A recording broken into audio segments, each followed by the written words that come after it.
What do we actually know about Jewish origins? Following his lecture, The Search for the Origin of the Jews, From Genesis to Contemporary Genetics, Professor Stephen Weitzman shared some thoughts about modern scholarly quest to understand the origin of the Jews.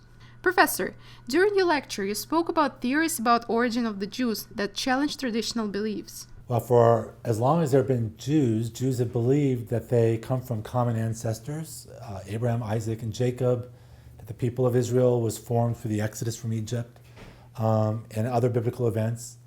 And in the last 2 centuries, secular scholars have come to challenge that traditional understanding, and they developed alternative explanations. There's not one theory about the origin of the Jews. There are many different theories that come from fields like archaeology, history, and now genetics. And so it's very much an issue of discussion and debate. You mentioned Samaritans who, according to their own beliefs, considered themselves Israelites. But it turns out they're not. Well, there's debate about that. Yeah. So the Samaritans today are a very small population that live in the West Bank and in a suburb outside Tel Aviv, only about 750 of them. And they believe themselves to be the descendants of the ancient Israelites, and specifically the tribes of Ephraim and Manasseh. Jews historically have not believed the Samaritans in that claim and have seen the Samaritans as the descendants of non-Israelites. And that's very much a debate to the present. And some recent geneticists have tried to resolve the question by doing genetic study of the Samaritans and exploring whether they have a genetic connection to Jews. And their findings suggest that there is a connection between Samaritans and Jews in Israel, and therefore that the two people share some kind of common ancestry. There are many genetical studies. For example, one which suggested that lineages of all Ashkenazi Jews can be traced to very few women. There is another study that showed that about 40% of today's Ashkenazi Jews descend from perhaps just 4 women. Yeah. 4 women. And there's a debate amongst geneticists about where those women come from, whether they come from the Near East, whether they come from the long-standing population of Europe at that time. And that's ongoing, but we're now able to trace genetic history not just on the paternal side, the father's side, but also on the maternal side. And that's what has led to this idea that Ashkenazi Jews come from a very small number of women. Do you believe in that? I mean, as a scientist, you might take results of some studies with a grain of salt. So, well, I'm not a scientist, I'm an historian, and I'm trying to Yeah. engage the science. It's very impressive. And do I believe it? I'm impressed by it. Science is constantly revising itself. So as I was saying, there was a debate about who these women were, what was their background themselves, and that hasn't resolved itself. So I think that we have to kind of be open-minded as the science continues to develop. But who are the Jews? Who are the Jews? Well, that is part of the challenge of finding the origin of the Jews, is that there are many different definitions of who the Jews are. So some people would define the Jews as a group of people who share a common ancestry. They're a tribe or they're a family. Others see the Jews as a religion that are united by common beliefs and rituals. Others would define Jews as an ethnicity, like being Italian or being Irish. And others would define it as a biological group with a distinctive biological history.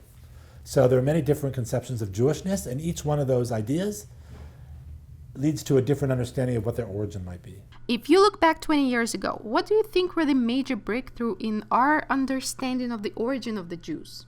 Wow. So, well, one breakthrough, which is older than 20 years, is to realize that the Israelite ancestors of the Jews, that their background could be understood by studying other ancient Near Eastern peoples. And that what we have in the Bible, the stories, the laws, the Psalms, and other texts that are in the Bible, we can understand that by going back to earlier ancient Near Eastern literature. So one revolution was to understand that the origin of the Jews goes back much further in history into the history of the ancient Near East.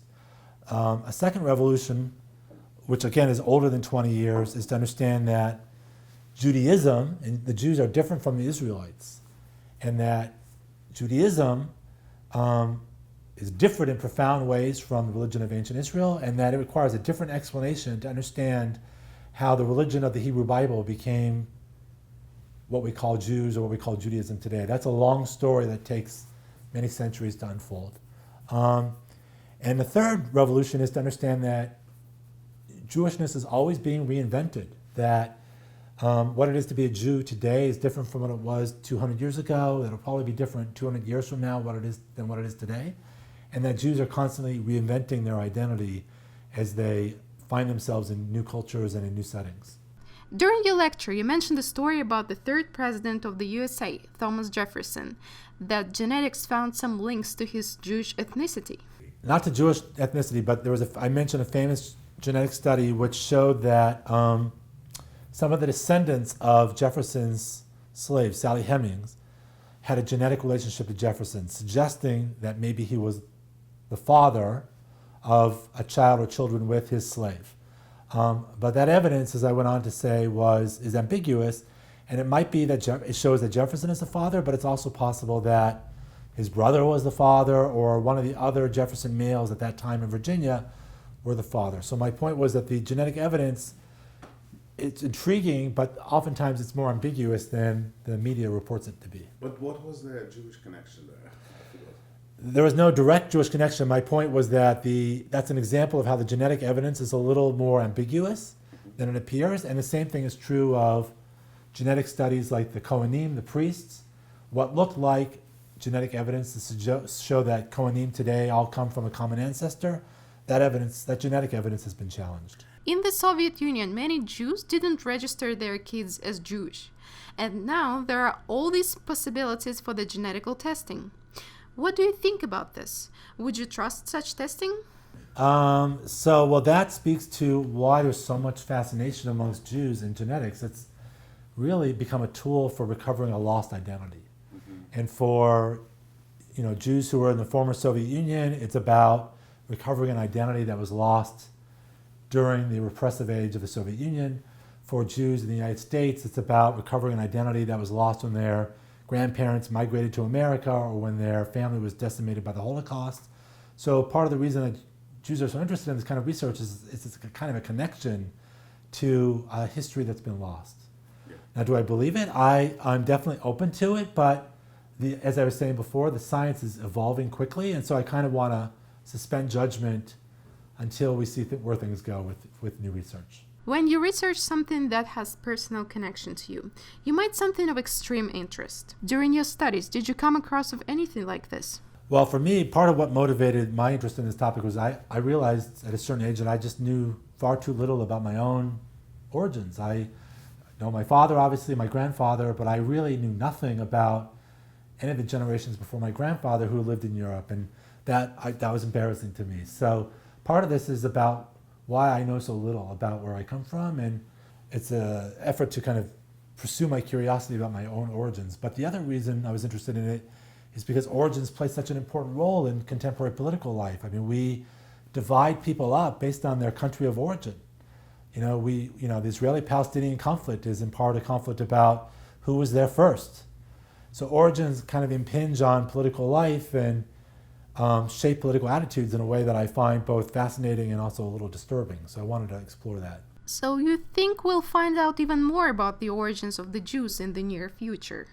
There's, as I was saying in the talk, there's always more than one way to tell the story of the origin of the Jews, and I think that's always going to be the case. There's always going to be more than one